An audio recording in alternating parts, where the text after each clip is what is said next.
예전에 손흥민 선수가 처음에 PL에 돌아왔을 때 라멜라랑 그 경쟁하던 포체티노 감독 시절 아래 그 젊은 20대 청년의 손흥민 선수의 모습이 최근에 조금은 나오고 있다는 얘기를 몇 번 했었는데,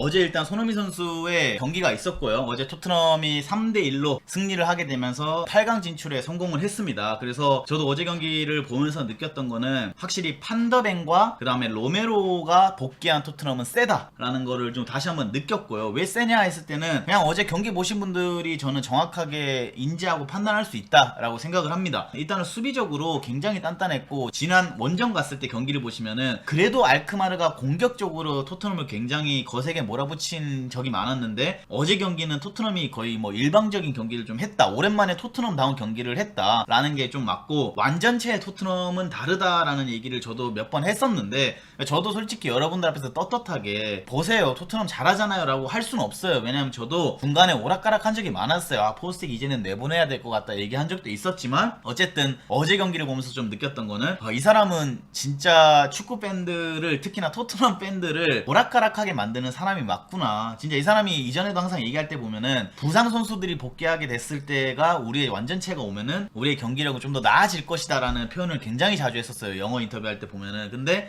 본인이 한 말을 어쨌든 지켰죠. 이 힘든 상황에서 어쨌든 이거를 대역전극으로 뒤집으면서 어쨌든 이거를 8강 진출을 시켰으니까, 어제만큼은 뭐 포스텍에 대한 야유나 비판보다는 저는 칭찬을 좀 해야 된다라고 생각을 합니다. 자, 어제 어쨌든 베리바리 딱 공을 잡고 사이드에 있는 손흥민 선수한테 빠르게 연결을 해줬고, 손흥민 선수가 여기서 공을 잡고, 어제도 마이쿠마가 굉장히 타이트하게 수비를 했었는데, 손흥민 선수도 이제 좀 많이 바뀌었어요. 왜냐하면은 굉장히 손흥민 선수도 공격적으로 드리블을 많이 하더라고요. 그래서 어제 경기도 본인이 그냥 사이드에서 공을 잡으면은 빠르게 전진적으로 공을 밀면서 1대1 돌파를 시도하는 모습이 보여지죠. 그런데 여기서는 손흥민 선수가 가다가 안쪽으로 밀어놓고 반대발로 이렇게 가면서 크로스를 올렸는데, 이 크로스 같은 경우에는 굉장히 좋은 크로스예요, 여러분. 왜냐면은 일단은 현대 축구에서 보면은 뭐 반대발 윙어를 굉장히 많이 쓰잖아요. 물론 반대발 윙어가 나오는 선수들이 대부분 사이드의 돌파에서 낮고 빠른 크로스를 즐겨하는 선수들이 많지만, 특히나 이 반대발 윙어를 썼을 때 장점 중 하나는 안으로 치고 이렇게 감겨서 들어가는 크로스가 굉장히 날카로운 모습을 좀 볼 수가 있는데, 어제 손흥민 선수가 경기 초반부터 과감하게 솔랑케 머리를 겨냥한 크로스를 올렸고, 아쉽게도 골키퍼가 나오면서 펀칭을 한 모습을 좀 볼 수가 있었죠. 그리고 그 다음 모습은 이제 어제 첫 번째 득점의 기점이 되는 손흥민 선수의 압박이 있었는데, 후방 빌드업을 할 때 뒤에서부터 이렇게 패스를 연결해줬는데 토트넘이 강하게 전방으로 프레싱해서 이 선수가 패스 미스가 나왔고요. 그 다음에 패스 미스가 나온 공을 손흥민 선수가 놓치지 않고 빠르게 추격을 하는 모습을 볼 수가 있죠. 근데 이게 솔직히 좋은 압박이라고 볼 수는 없어요. 왜냐면은 지금도 보시면 여기 비어있는 선수들이 보이고, 아마 여기도 하면 비어있을 거예요. 그리고 골키퍼도 비어있는 상황이고, 근데 이 선수가 어제 실수를 한 거라고 저는 생각을 합니다. 손흥민 선수의 압박이 빠르기도 했지만. 그래서 여기서 이제 압박을 가서, 제가 이 선수였다라고 하면은 굳이 본인이 전진적으로 공을 치기보다는 그냥 뒤에 있는 골키퍼가 공을 밖으로 걷어내는 형태의 뭔가 패스를 연계했을 것 같은데, 어제 무리하게 또 이 선수가 전진적으로 공을 걷어내려고 하다가 빠르게 달려오는 또 손흥민 선수의 압박에 화들짝 놀라면서 공을 혼납하게 되고, 여기서 운 좋게도 손흥민 선수의 발에 맞은 공이 솔랑케 쪽으로 공이 빠르게 흐르게 됩니다. 그래서 골키퍼는 현재 지금 나와 있는 상황이고, 솔랑케가 돌아서서, 전 여기서 솔직히 솔랑케가 이거를 감아서 때려야 된다라고 생각을 했는데, 때리지 않고 솔랑케가 욕심 안 부리고 옆에 들어오는 오더베르에게 차분하게 이렇게 연결을 시켜주더라고요. 근데 최근 경기에서 이제 오더베르가 굉장히 뭔가 질타를 좀 많이 받았죠. 이 선수의 장점이 뭔지 모르겠다, 뭐 빠르긴 한데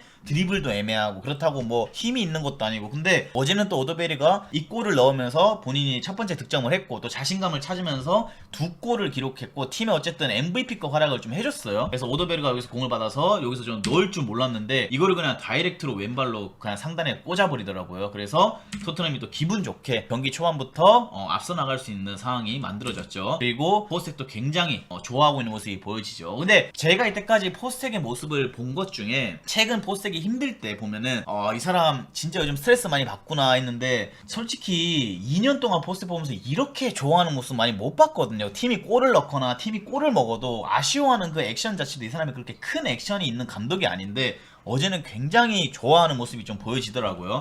그래서 어쨌든 1대0으로 앞서 나가게 되는 상황이 생겼고, 또 후방에서 비카리오가 반더벤한테 패스를 넣어주면서 빌드업을 진행하고 있죠. 근데 반더벤과 그레이의 차이점은 이거라고 저는 생각을 합니다. 그러니까 그레이가 못한다는 게 아니라 반더벤은 그냥 본인이 잡고 줄 데가 없으면은 전진적으로 스피드랑 힘이 있다 보니까 쭉쭉 밀고 나오면서 본인이 그냥 활로를 뚫어버려요. 그래서 여기서도 반더벤이 밀고 나오면서 이 높은 위치까지 와서 손흥민 선수한테 또 패스를 전달하게 되고, 손흥민 선수 여기서도 돌아서서 안쪽으로 공을 몰고 드리블 돌파를 하게 되는 모습을 볼 수가 있어요. 그래서 여기서도 열렸죠. 완벽하게 쭉 밀고 들어가면서 지금 여기 보시면 공격수가 없는 게 아니에요. 솔랑케도 뛰어 들어가고 있고, 반대편에 오도베르, 그 다음에 지금 포로까지 쭉 올라오고 있는 상황인데, 여기서도 소니가 변했다라는 모습이 좀 맞는 것처럼 본인이 안쪽으로 쳐놓고 슈팅각을 만든 다음에 그냥 인정사정 없이 난사를 해버립니다. 예전에 손흥민 선수가 처음에 PL에 돌아왔을 때 라멜라랑 그 경쟁하던 포체티노 감독 시절 아래 그 젊은 20대 청년의 손흥민 선수의 모습이 최근에 조금은 나오고 있다는 얘기를 몇 번 했었는데, 어제도 저는 시원시원하게 그냥 본인이 슈팅하는 걸 보고는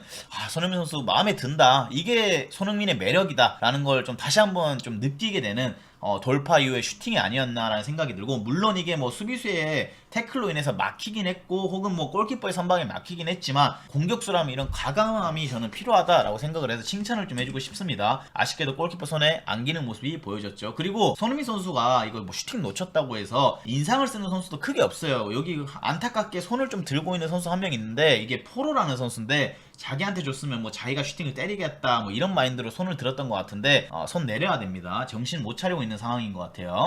그 다음 상황에서도 베리발이 역습 상황에서 손흥민 선수한테 볼을 연결시켜주고, 전방이 확 열리다 보니까 손흥민 선수가 여기서부터 한 60m 정도를 빠르게 드리블해서 들어갑니다. 근데 최근에 이제 손흥민 선수의 스피드가 뭐 늘어졌다 하시는 분들 있지만, 솔직히 저는 뭐 그 말에는 동의를 좀 못하겠어요. 거짓 국뽕이 아니라 손흥민 선수 여기서도 밀고 나가는 거 보면은 굉장히 빠릅니다. 볼 치고 나가는데 뒤에 따라오는 선수가 못 따라올 정도로 굉장히 빠른 속도로 전방으로 침투를 하게 되고, 여기서도 따라 들어오면서도 안 잡히니까 막 손으로라도 이 선수가 잡으려고 하는데 그냥 그거를 뿌리치고 돌파에 들어가는 손흥민 선수의 모습을 볼 수가 있죠. 그 다음에 본인이 제일 좋아하는 사이드로 쳐놓고 이번에는 왼발로 그냥 마무리를 하려고 들어갔는데, 아쉽게도 수비에 쌍태클이 들어오면서 이 슈팅이 막히게 되고 공이 이제 뒤로 흘러나오게 되면서 손흥민 선수가 뒤에 들어오는 다른 선수한테 또 연결을 시켜주는 모습을 볼 수가 있었습니다. 자, 그 다음도 이제 메디슨이 이번에는 아웃프런트로 이렇게 사이드에 있는 손흥민 선수한테 공을 연결시켜주게 되고, 손흥민 선수가 또 공 잡으면 전진적으로 그냥 드리블 돌파를 시도하기 위해서 밀어붙여버립니다.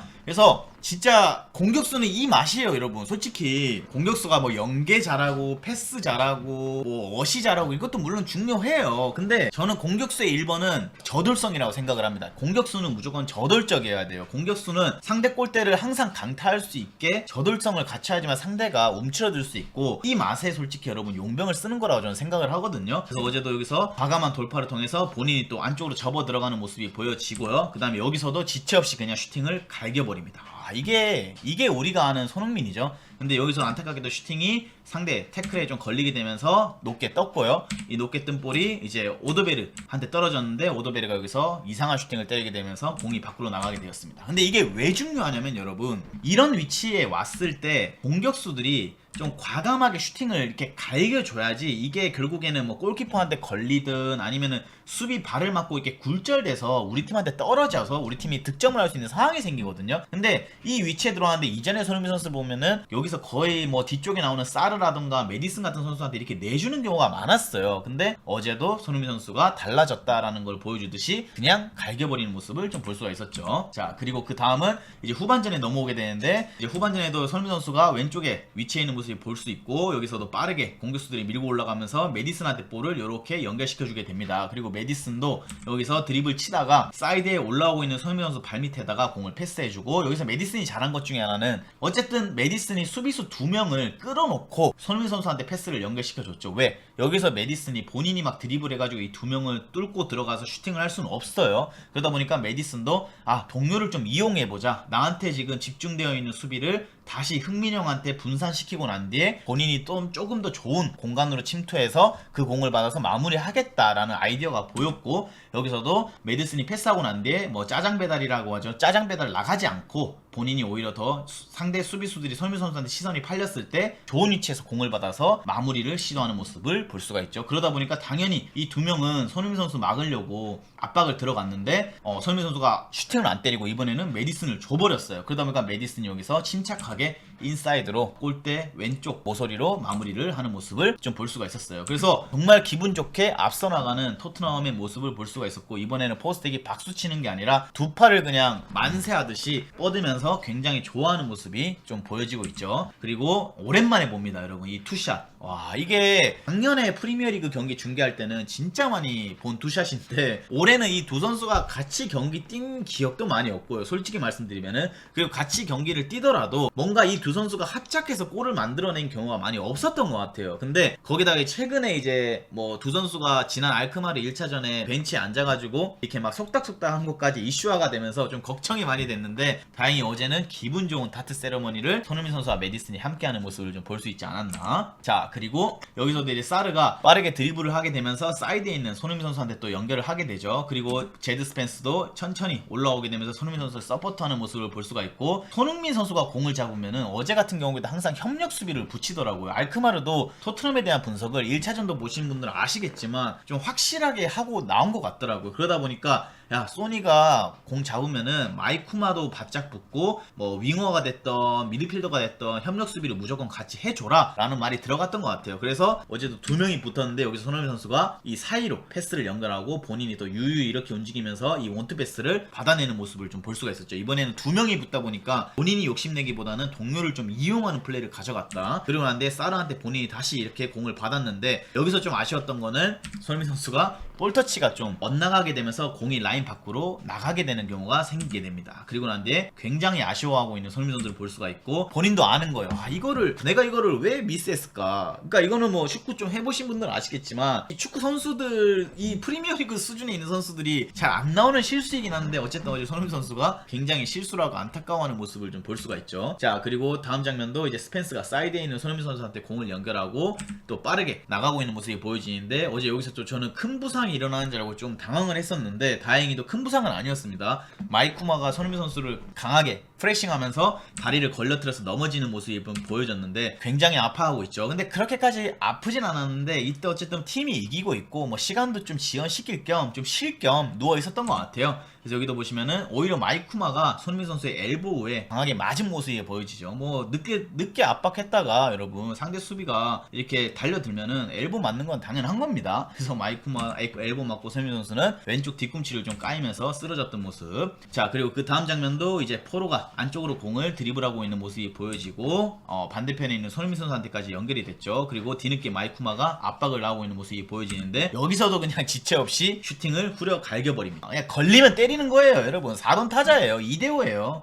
그래서 손흥민 선수가 슈팅을 때렸는데 아쉽게도 상대 수비한테 걸렸고 걷어내는 모습이 좀 보여졌습니다. 자, 그리고 어제는 뭐 이거는 팀 단위의 칭찬을 저는 좀 해주고 싶어요. 어제 토트넘의 뭔가 빌드업 플레이가 아름답게 나와서 득점까지 이어졌던 장면인데, 비카리오가 공을 잡고 상대가 압박을 이렇게 들어오고 있는데 옆에 있는 아치그레이한테 연결을 시켜줬고, 아치그레이가 여기서 내려오고 있는 제드 스펜스한테 다시 한번 연결을 시켜주게 되고, 여기서 또 메디슨이 도망가지 않고 유유히 내려오면서 공을 또 받아주는 모습이 보여지죠. 근데 이게 이제 저는 메디슨의 최고의 장점 중 하나라고 생각을 합니다. 여기서 보시면은 메디슨의 바디 포지션 자체가 벌써 나를 압박하고 있는 선수를 바라보고 있어요. 나랑 이 선수의 거리가 어느 정도인지, 내가 여기서 공을 잡아야 되는지 아니면 뒤로 백패스를 해야 되는지 돌아서야 되는지 이미 계산이 끝난 것 같아요. 그래서 메디슨은 정말 영리하게 여기서 상대 수비수가 딱 들어오는 걸 보고 그냥 한 번에 가는 척하고 몸을 이렇게 돌려서 턴 동작 하나로 상대 수비를 끝내버리는 모습이 보여졌고, 전인적으로 밀고 나오면서 또 사이드에 연결을 시켜주는 모습이 보여지죠. 그러는데 제드 스펜스가 손흥민 선수한테 다시 한번 간결한 연결을 하고, 소니가 여기서도 지체하지 않고 바로 그냥 1대1 무브먼트를 걸어버립니다. 그리고 1대1 하다가 이제 상대 수비가 또 한 명 붙잖아. 이거는 미드필더 선수가 또 협력 수비로 온 거예요. 그러다 보니까 이제 제드 스펜스가 언더래핑을 뛰기보다는 이번에는 오버래핑을 이렇게 나가주면서 손흥민 선수한테 또 공을 받아내게 되고, 여기서 낮고 빠른 크로스를 올렸는데 솔랑케가 여기서 본인이 욕심을 내기보다는 오히려 뒷발로 살짝 건드려주면서 공을 흘려주게 되고, 되고 들어오게 되는 오드베르 발 앞에 공이 떨어지면서 팀의 결승골을 또 연결시키는 모습을 볼 수가 있었죠. 근데 토트넘이 저는 다른 것들은 칭찬을 뭐 크게 못하더라도 이거 하나는 좀 칭찬하고 싶은 게 이게 항상 반대편에서 소니가 됐던 뭐 제드가 됐던 누군가 크로스 올릴 타이밍이 딱 되잖아요. 여기서 왼쪽에서 그러면은 항상 이 오른쪽 측면에 있는 윙어가 여러분 굉장히 안쪽으로 많이 들어와요. 그러니까 이거는 칭찬 좀 받아야 돼요. 왜냐면은 대부분의 선수들이 여기서 크로스 올릴 때 보면은 잘 안 들어가요. 왜냐면 이게 힘들거든요. 이 스프린트 들어가는 것 자체가. 근데 존슨이 됐던 오드베르가 됐던 클루셉스가 됐던 이런 선수들은 왼쪽에서 돌파가 이루어지게 되면 항상 골을 넣기 위한 최적의 포지셔닝이 갖고 있는 모습을 좀 볼 수가 있죠.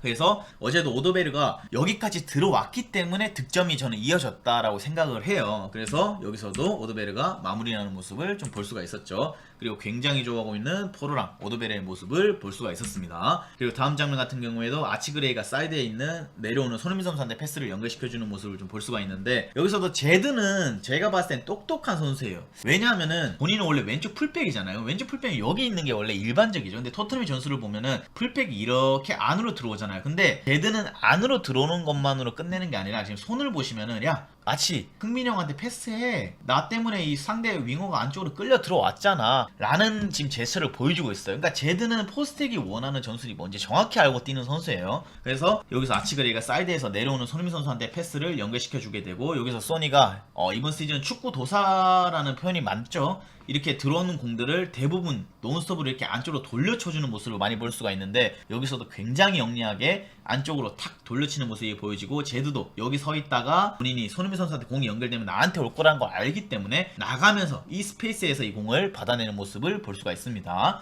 그리고 본인이 또 전진적으로 밀고 나갈 수 있는 모습이 보여지고 여기서 뭐 안타깝게도 마지막 패스가 좀 부정확해서 사르가 제대로 잡지 못하면서 태권도 발차기라는 모습이 보여지는데 아쉽게도 여기서 뭐 연결은 안 됐어요. 근데 이 전개 작업 자체가 어떻게 보면 토트넘의 전술을 좀 대변해주는 모습이라고 저는 생각을 합니다. 제드 스펜스도 굉장히 똑똑했고 그리고 손흥민 선수도 잡지 않고 논스톱으로 흐름을 살려주는 패스를 해줄 줄 안다라는 거. 여기서 만약에 여러분 셉셉이나 포로 쪽 라인인 오른쪽이라고 하면은 포로가 이 내려오는 셉셉이한테 이런 패스를 연결해주면 셉셉이는 대부분 등을 지고 한번 터치를 해요. 그러다 보면 쌓이게 되고 그 쌓이게 된다는 것 자체가 우리 팀이 속도감 있게 공격을 못 나가는 상황이 발생하는데 그렇다고 이제 세세리가 그 공을 뺏기진 않습니다. 허나 손흥민 선수는 이런 공들이 들어왔을 때 본인이 등을 쥐고 막 싸움을 하기보다는 항상 논스톱으로 이렇게 딱 건네주면서 우리 팀의 공격 속도를 좀 올려주는 모습들을 많이 볼 수가 있었죠.